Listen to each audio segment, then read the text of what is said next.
jeg er gået fra at bruge Dænix hele tiden til overhovedet ikke at bruge det længere. Og senere i videoen så fortæller jeg, hvad for nogle bookmakers jeg så bruger i stedet for. Hvem er Dænix? Det er jo ikke en bookmaker, og det er du helt ret i. Det er et selskab, som der ejer faktisk 5 bookmakers i Danmark. De startede med Betinia, og nu har de så tilføjet 4 andre bare i løbet af det sidste års tid. Og det har altid været super fedt at value bet, især på Betinia og så også nogle af de andre.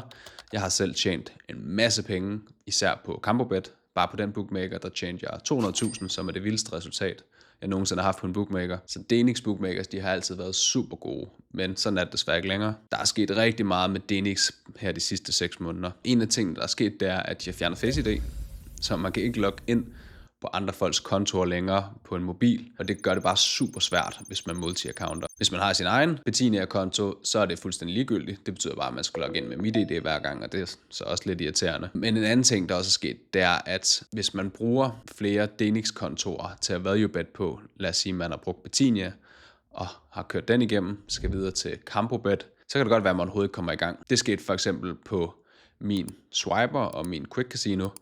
Selvom jeg havde lukket alle mine andre ned korrekt, ifølge min egen gode råd, så blev de stadig limited lige med det samme. Jeg havde ikke placeret et eneste value bet, og så blev de limited til de der 7 kroner. Og det er super ærgerligt. Det betyder for eksempel, at jeg har 10 iPhones lige nu, der bare står og samler støv, og jeg kan ikke bruge dem til noget som helst. Og hvad kan vi så bruge alt det her information til?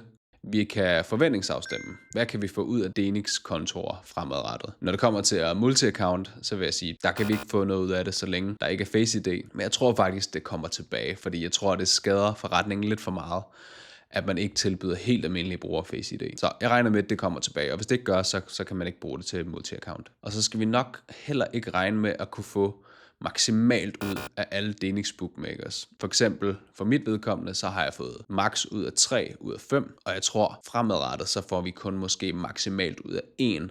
Og når man har kørt den igennem, så skal man ikke regne med at få noget ud af de andre 4. Man skal selvfølgelig altid prøve det, se om man kan få bare lidt ud af det, men man skal nok ikke regne med det. Så jeg kan overhovedet ikke bruge Dænix lige nu. Jeg håber at kunne gøre det på et tidspunkt, men det betyder, at jeg er begyndt at fokusere meget mere på andre bookmakers.